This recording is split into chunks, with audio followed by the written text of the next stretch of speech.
Përshëndetje ju them të gjithë ndjekësve të mi në YouTube. Simbas Sam Vaknin, narcizmi është produkt i nënës së vdekur. Ky term nuk më ka pëlqyer mua as pak kur e kam dëgjuar për herë të parë. Mirë po, dal nga dal, duke lexuar dhe duke i dëgjuar videot e tij, e kam pa se me të vërtet aty ka diçka. Për shkak se nuk është e thënë a është nëna në këtë botë apo personi tjetër, kush e ka rritur, gjyshi apo mvaret se kush ka qenë ai person, mirë po se sa ka qenë jaft ai që atë fëmijë ta rris dhe t'i jap dashurinë e mjaftueshme, dashurinë të cilën fëmijët e kanë sikur ajrin. Fëmijëve të posalindur nuk i nevojitet vetëm ushqimi dhe nevojat fizike. Një eksperiment në Rumani tregon se me të vërtet i kanë marrë disa fëmijë, 5 fëmijë më duket, dhe atyre kanë qenë jetim dhe atyre u është ofruar çdo gjë e mirë që ekziston për të ngrënë, për të pirë dhe asnjëherë veshmbathje, çdo gjë që u plotson ato nevojat fizike të toja. Mirë po me ta askush nuk ka komunikuar, askush nuk ju ka buzëqeshur dhe ato dadot të cilat janë marrën me ta thjesht janë hyrë, kanë dalur për çdo gjë që ata kanë pasur nevojë fizike ju është plotësuar. Mirë po, zero pranim, zero dashuri nga rrethi jashtë. Ata fëmijë asnjë nga ta nuk kanë mbijetuar. Dhe eksperimenti ju ka treguar njerëzimit që dashuria, pranimi nuk është fëmijët se vetëm nevojat fizike i duhen, sa ato janë gjithë secili e di, mirë po fëmijët i vijnë edhe në ngrohtësia e prindve, pranimi i tyre dhe përcjellja në çdo hap në fillimet e jetës, duke ju bërë me dije se çka ata ju ndihmon, çka atyre i dëmton. Mirë po, në shumicën e rasteve, sidomos tek ne shqiptarët, kjo gjë nuk ka qenë e mundur sepse shumica ka pas një nën e cila është abuzuar në një farë mënyre, dhunë fizike, psiqike, seksuale, ku ta dion, dhe nëna në realitet ajo vetëm ka funksionuar fizikisht dhe emocionalisht, nuk ka qenë në gjendje që të reflektoj tek fëmiu, ta doj fëmiun e vetë dhe përderisa ajo zemrën e vetë e ka pasur të mbyllur dhe në realitet ndoshta ose ka qenë depresive, ose ka qenë me probleme psiqike, ose edhe vetë nëna nëse ka qenë një narciste, ajo jo që nuk i ka dhuruar dashuri dhe mbështetje fëmijët të saj, po ajo edhe e ka dhunuar, e ka tallur, për çdo veprim që ka bërë fëmiu, mënyra se si ka vepruar fëmiu, ajo e ka ndëshkuar dhe fëmijët nuk i ka mbetur asnjë mundësi tjetër përveç që mos t'i ndjej dhimbjet, mos t'i ndjej, sepse për një fëmijë i cili nuk e kupton ende botën si funksionon, është tragjedia shumë më e madhe dhe nuk mund ta përballoj, do të thoja, dhimbjen që i shkaktohet nga prindrit të cilët janë abuzues, dhe ai vendos në një periudhë të jetës së vet që është shumë e dhëmshme, ai vendos që vetveten ose atë shpirtin e vet ose atë me të cilat ai ka ardhur në këtë botë që t'i jap fund, të thoja që trurin e tij ta kalojnë në një gjendje e cila i ka mundësuar atij që të ndihet sikur nuk ka të bëjë me të, dhe personat të cilët po e lëndojnë, të cilët ata nuk e kanë me të, dhe ai ka krijuar, do të thoja, një lloj si avatar, ose si njerëzit mund ta quajnë në mënyra të ndryshme, një veto falso, e cila është komplet kundër asaj se çka është njerëzimi. Do të thoja që ata fëmijë, ne i kemi fjalën shumë të bukur shqipe kur thuhet e ka çnjerëzuar. Me të vërtet, ata fëmijë janë çnjerëzuar, do të thotë se atyre ju dhenë mesazhe se si jeni ju, si fëmijë, duke qajtur, duke bërë gjëra që bojnë fëmijët që janë krejt normale, nuk është në rregull. Dhe ata kanë krijuar një vetë tjetër, ata imagjinare, e cila nuk ka të bëjnë realitet me njeriun. Ajo është një lloj programi në të cilin kanë kaluar ata në një periudhë të jetës së vet dhe nuk mund të dalin. Ata kanë mësuar se dashuria është dhimbje, ta duash dikënd është dhimbje, t'i ofrohet dikujt tepër, të lidhesh me dikën si çdo njeri që është i lidhur me nënën, edhe ata janë lidhur. Të lidhesh me dikë do të thotë dhimbje, sepse ai tjetri të braktis. Fëmijët me prindër narcis, do të thoja pikërisht me nënën narciste, ata edhe janë tallur, ata janë abuzuar. Dhe tash ky programi i cili ata e kanë krijuar për të mbijetuar, për mos ta ndier atë dhimbjen, në atë program ka të gjitha gjërat që i ka përjetuar një narcist, gënjeshtrën, mashtrimin, aktrimin, sepse unë njoh plot prindër narcisht që aktrojnë në mënyrë profesionale para njerëzve jashtë, bëhen se janë të dashur, bëhen se janë humanitar, bëhen se janë njerëzit më të mirë në planet, mirë po me familjarët e tyre janë abuzues, janë të egër, janë të pandjenja. Këtë gjë mësojnë narcistët pikërisht nga këta prindër dhe ata mendojnë se vetëm kështu funksionon jeta, sepse atyre ky model ju ka servuar. Dhe shumica e njerëzve, për shembull, kur nuk e kuptojnë, mund të thonë pse narcistët gjithë atë dhimbje që e shkaktojnë tek tjetri e kanë brenda vetës, brenda atij programit. Dhe për mos ta ndier atë, ata të shohin ty, e shohin atë që e kanë më afër dhe e zbrazin atë zemrim. Në realitet e bëjnë këtë duke në mënyrë, do të thoja, jo të pavidishme, sepse ata janë të vidishëm që janë duke vepruar. Mirë po, ata mendojnë se vetëm kështu funksionon bota, duhet ta shkeli tjetrin, duhet ta talli tjetrin, duhet ta bëj tjetrin të ndihet keq, që unë të jem më i mirë, unë të dukem më i vlerësuar, se zakonisht narcistët ndoshta ata që kanë jetuar me narcistët, ata kanë krejt një paraqitje tjetër se do thot ata kanë maska, i programit i cili e kanë instaluar ka maska. Sot është ai për shembull një Superman dhe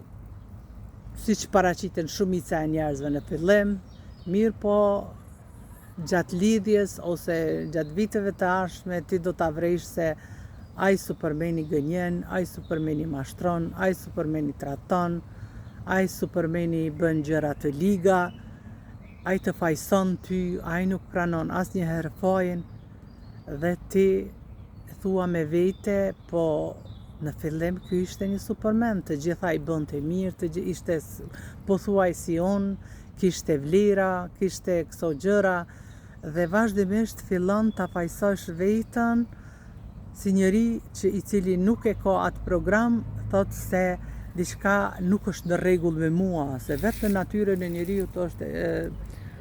si është nuk mund ta besoj. Kjo është ai mesazhi që unë dua të përcjell tek njerëzit që nuk ka të bëjë me ty, ai nuk ka ndryshuar asnjëherë, sepse shumica e njerëzve mund të thonë, po sido që të jetë ai prap është ai njeriu i mirë që ka qenë në fillim. Jo, nuk është, ai është një program, ai me ty sot se ka plot femna të cilat unë i kam dëgjuar kur thonë, po unë e di mirë se po të ndahem nga ky, ai ose si e shoh se si sillet me femnat e tjera, ajo femna e cila gruaja e tij ose partnerja thot me vete, thot si është e mundur, unë kam bërë gabime për shkak se shiqo si është bërë, ky ka filluar me të tjerë të jetë pikërisht ai Supermani që unë kam njoftuar. Mirë po në realitet, ai tani është bërë një Batman dhe e ndron figurën me së cilën njeri sepse femrës tjetër për shembull nuk i pëlqen të jetë siç të ka pëlqyer ty, sepse narcistët të kanë studiuar, të kanë thjesht kanë e dinë se si funksionon ti dhe kanë bërë gjërat që të kanë pëlqyer ty. Mirë po ajo tjetra ka tjera vlera, tjera ambicie, do të thoja, dhe për atë arsye narcisti bëhet prej Supermanit bëhet Batman, ai nuk e ka asnjë problem. Do të thoja që është vetëm një rol i cili mund ta ndroj rolin dhe asnjëherë. Dhe shumica e femnave kur vjen puna thonë, kur unë ja kam hekur maskën atij, e kam parë se kush është ai. Nuk ka këtu çka ti heqësh maskën. Se ti e hek një maskë, del maska tjetër. Se nëse në realitet, siç thot Sam Vaknin, nëse ti po mendon që e hek një maskë, e hek 2 maska, e hek 3 maska, nëse shkon në atje ku ti po mendon, atje nuk ka asgjë. Atje është ai fëmiu i braktisur i cili ti nuk mund ta shohësh sepse ti nuk e qenë kurrë atje. Atje ka mbetur vetëm hija, do të thoja, vetëm ky trupi i cili po të shfaqet ty, dhe nga ai personaliteti, ai personi, ai shpirti që ka ardhur në këtë botë është vetëm programi. Dhe të gjithë ata që mendojnë se narcistët mund të ndryshojnë e kanë gabim, se s'kanë çka për të ndryshuar, ata nuk kanë arritur për ta krijuar një personalitet stabil, siç e ka secili njeri. Të gjithë ne vëjmë maska në momente caktuara, mirë po në realitet ne jemi dikushi i cili është aty brenda nes, dhe në realitet nëse duam mund që t'i heqim maska dhe ta tregojmë veten, dhe siç e bëjmë në shumicën e rasteve. Mirë po tek narcistët ata nuk mund t'i heqin maskat, se ata shkojnë direkt tek ajo dhimbja atje ku ka qenë, te ajo nëna e vdekur, siç thashun, dhe ata nuk duan, ata do të pranonin, do të vdesnin, do të thoja, edhe nuk do të pranonin të shkonin atje. Dhe shumica e njerëzve, unë edhe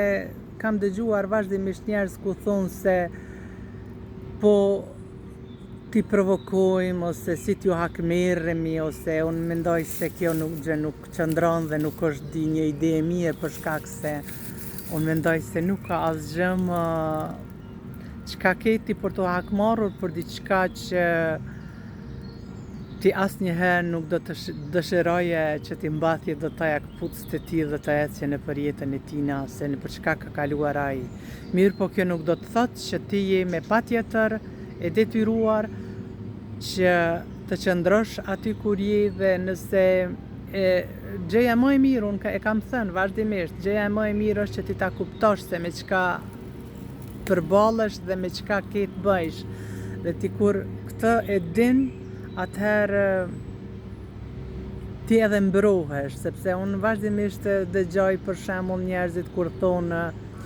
si në Bibël, si në Kur'an, si në për të gjitha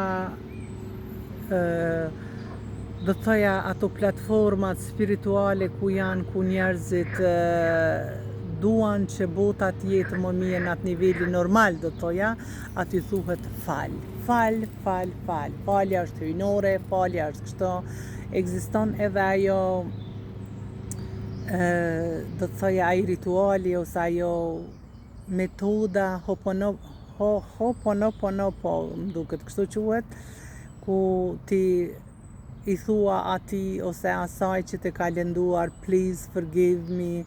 I love you, I forgive you, und tona gjanat e mojshme mund është t'i thuash, dhe me të vërtetë nëse ke të bëjsh me një person i cili të ka lënduar një herë dhe ti provon me këto metoda, kjo mund të sjellë shërim. Mirë po nëse ke të bëjsh me narcizmin, kjo nuk ka efekt, kjo nuk qëndron, sepse narcistët nuk mund ta pranojnë dashurinë, nuk mund ta pranojnë. Falja për ta, sa herë ti fal, ti e ndez dritën e gjelbër që të vazhdoj prap ashtu si ka bërë edhe tani. Narcistët e din, ti nuk ke nevojë t'ju thuash se të kam falur, ata e din fort mirë se ti i ke falur në atë moment që e bëjnë që lëndimin tjetër ose në atë. Do të thoja ti je vetëm ai din të lexoj ty dhe ti sa herë fal, atëherë ati ti i thua vazhdo, se kështu funksionoj. Ti më lëndon, unë të fal.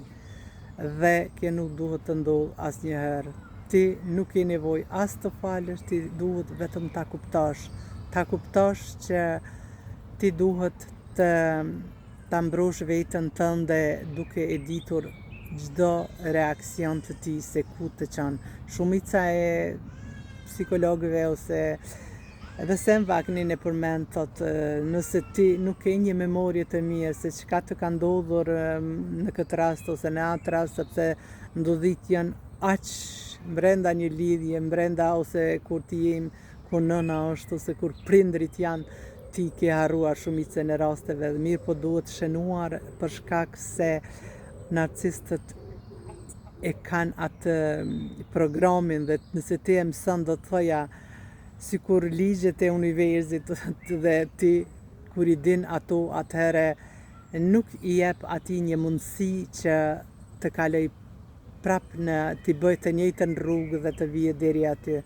Ti do të thotë qysh në start e din se ky reagimi ti do të thotë kështu, ky reagimi i saj do të thotë kështu dhe falja do të thoja që nuk ka këtu të bëjnë me faljen asgjë. Ti së pari gjëja e parë që është vetëm ta falësh vetveten që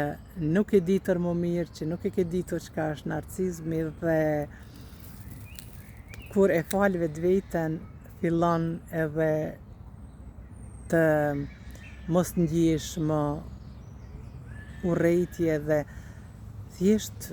funksionon ndryshe. Unë ju përshëndes dhe ju uroj një ditë të mirë. Faleminderit që më ndiqni.